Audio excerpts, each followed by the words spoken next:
Merci beaucoup, Monsieur le Président. Chers collègues, Monsieur le ministre des Finances, Monsieur le ministre des Relations avec les institutions, je voudrais, Monsieur le ministre des Finances, vous poser ma première question concernant le financement des collectivités territoriales. Je parle devant l'opinion nationale et internationale. Monsieur le ministre des Finances, ba fii ñuy wax foog naa ay maire ngi ci biir salle bi ak ay président de conseil de département amul benn collectivité territoriale boo xamante ne jot na dërëm 2025 bii ñu nekk ba bés bii may wax pour ñu réaliser li nga xam moo tax askan wi fal ñu. Ma bëggoon xam monsieur le ministre ban réponse nga ñu ciy apporter. Gis nañ ne que avec le bureau de l'association des maires sunu président rendre nañ ñu compte signé nga arrêté bi. waaye signé arrêté nag ak joxe koppar dafa am loo xam ne da cee xaw a wute ñu yaakaar ne tamit suñu gisee ci document bi ñu ne le niveau de réalisation des investissements dafa faible.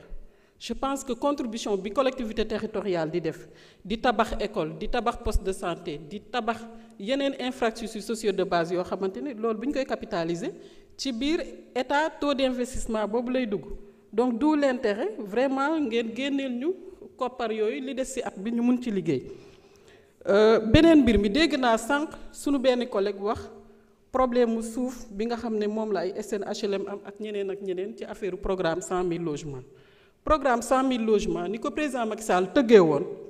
ku ko gis comprendre ko xam ne amuñu problème suuf ndax li nga xam moom mooy daga xol pa ñëpp xam nañ ne que mooy assiette bi nga xam moom la état dégagé pour que même le bénéficiaire du logement li nga xam moom mooy suuf si sax dafa gratuite ci moom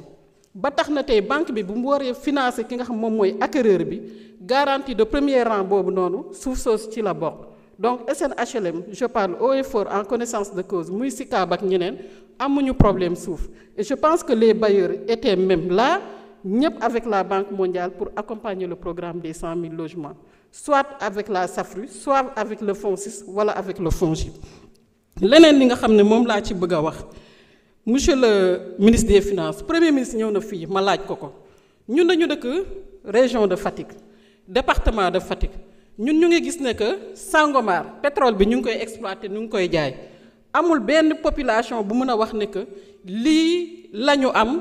muy ci responsabilité sociétale ci li nga xam moom la entreprise yooyu amal njëriñ askan wi te nag wax dëgg fa yàlla ñun mënuñu wax ne que pétrole baa ngi suñu région. te mënuñu wax ne que retombée bii sax am nañ ko ci salle de classe bii tabax nañ ko ci loolu aussi bëgg naa nga wax ak sa ministre de l'énergie buy waxtaan ak acteurs yi maire yeeg conseil de ñu toog xool parce que loolu tamit xam naa ne que mënatul continuer jeunesse baa nga fa ñu ngi ciy wax te incha allahu rabi dinañ continuer réflexion boobu. leneen li nga xam ne bëggoon naa ko laajte monsieur le ministre président Macky Sall daf fi bàyyi woon le programme des centres de formation professionnelle au niveau des départements ba bëgg a xam fan ngeen ci toll. li nga xam moom mooy les maisons de la jeunesse dans les départements ma bëgg a xam fan ngeen ci toll li nga xam moom mooy l'accès à l'électricité Sénégal def ci ay jéego yu am solo mën naa wax ne que tey li nga xam moom mooy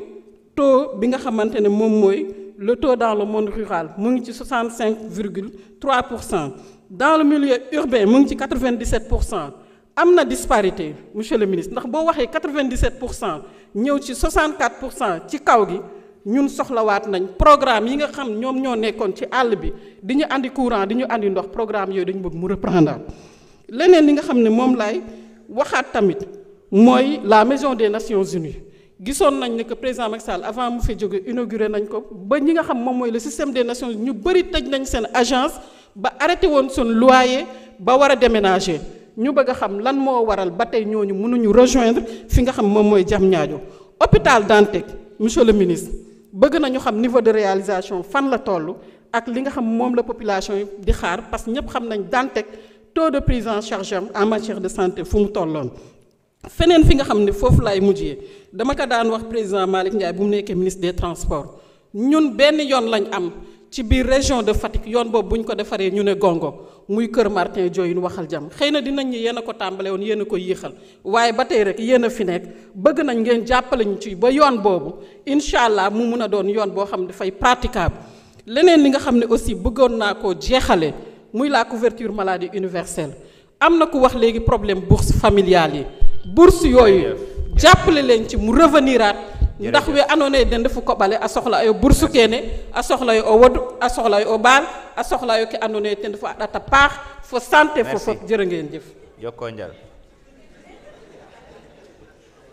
Honorable Papa Djibril Fall,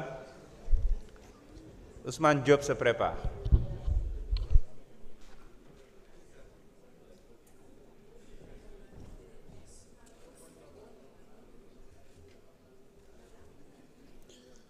Assalamu alaikum, honorable député, monsieur le président de l'Assemblée nationale, monsieur le ministre des Finances, monsieur le ministre en charge des relations avec les institutions. Askanu Sénégal maa ngi leen di nuyu bu baax monsieur le président de l'Assemblée nationale ci yow lay tàmbalee ndax da nga bokk fi mu ne ni ci ñuy symboliser régression démocratique Sénégal ndax kii di Bachir Fofana fee mu nekk tey sa loxo génnu ci te loolu jàpp nañ ne bu ñuy taxaw fii di xeex loolu ci la bokkoon kon ñoo ngi lay wax loolu nga génn ci bu baax beneen bi mooy li nga xamante ni mooy askanu Sénégal dañu am yaakaar bu tas boo xamante ni jéggi na dayo le pays est en faillite complètement aujourd'hui et li gën a yéeme mooy dañuy reprocher régime bi fi nekkoon ne dañu falsifier ay chiffres mais bii pour man dañuy def omission volontaire di cacher li nga xamante ni moom mooy la réalité des faits di nëbb na Sénégal tey dafa nekk sous politique d'ajustement structurel sous programme d'ajustement structurel te bëggu leen ko assumer monsieur le ministre est-ce que mën nga confirmer ne 10 sur 15 régions du Sénégal sur les 14 régions du Sénégal est-ce que 10 dañu nar a dugg fi mu ne nii ci xiif bu métti muy insécurité alimentaire est-ce que loolu dafa nekk ci yoon déet waaw wala déet monsieur le ministre est-ce que tey jii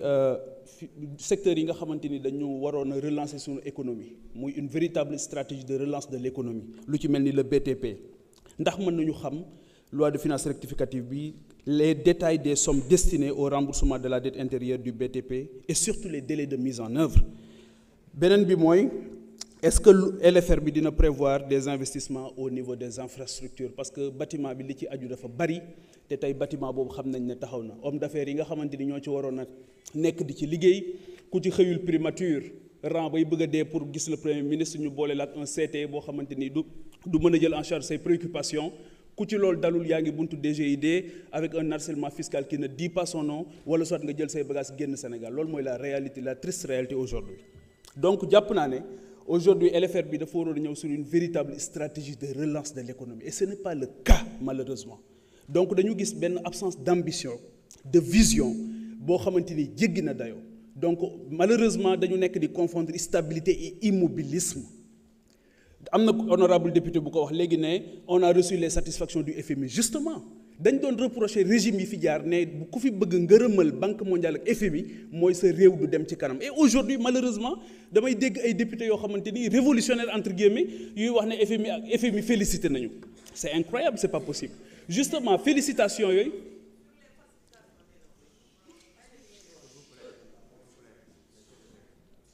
justement falsification yooyu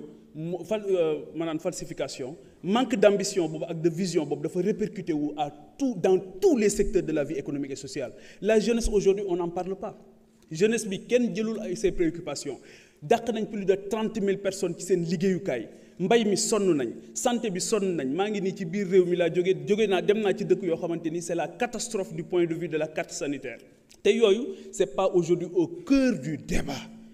yokku leen yitte yi yokku leen taxawaay bi yokku leen jàmbaar gi gën leen a wàcc ci terrain bi gën leen a liggéey parce que tey jii franchement ñi may dégg ñuy wër ci plateau de télé yi am salaire u 5 millions 4 millions am na sax ñu ne 7 millions di wax ne dund gi wàññeeku na vous n'avez plus droit à la parole parce que vous avez abandonné le peuple même ñi ngeen àndaloon di xeex tey jii di leen tàlloo di leen lakkaloo ñooñu tey nee nañ gisatuñ leen déggatuñ leen yëgatuñ leen donc le pays est en faillite et aujourd'hui on est au bord du précipice et il ne faut pas dévaler la pente rectifions le tir encore te je compte sur l'intelligence des fonctionnaires du ministère des Finances yi nga xamante ni maa ngi leen di rendre hommage di leen masaw parce que boobu ba tey ñoo ngi leen di reprocher ne ay faussaires lañ vous n'êtes pas des faussaires vous avez fait votre travail correctement je pense que ne liggéey bi ngeen war a def di transcender les régimes aujourd'hui on n'a pas le droit de vous jeter à la vindicte populaire c'est pas de la reconnaissance donc monsieur le ministre li ma bëggoon a wax daal mooy nañu dimbali sénégalais yi campagne agricole baa ngi nii di ñëw malheureusement encore on a une campagne agricole point de politique agricole élevage bi gis ngeen ko c'est la catastrophe mais encore une fois je reviens sur la lancinante question du chômage des jeunes qui est massif chômage boobu nag yéen a ko yokk parce que en un temps record vous avez renvoyé 30 000 personnes ci seen liggéeyukaay et je pense que le 1er mai bi passé fekk naa ay 1er mai yu bari waaye 1er mai boo xamante ni dañuy gàddu keesu néew indil ko ministre bi nga xamante ni moo yor wàllu emploi je pense que c'est la première fois au Sénégal te loolu ñoo ngi ñaan ñu changer paradigme. jërëjëf merci beaucoup honorable député Ousmane Diop. Honorable Anta Dia se prépare.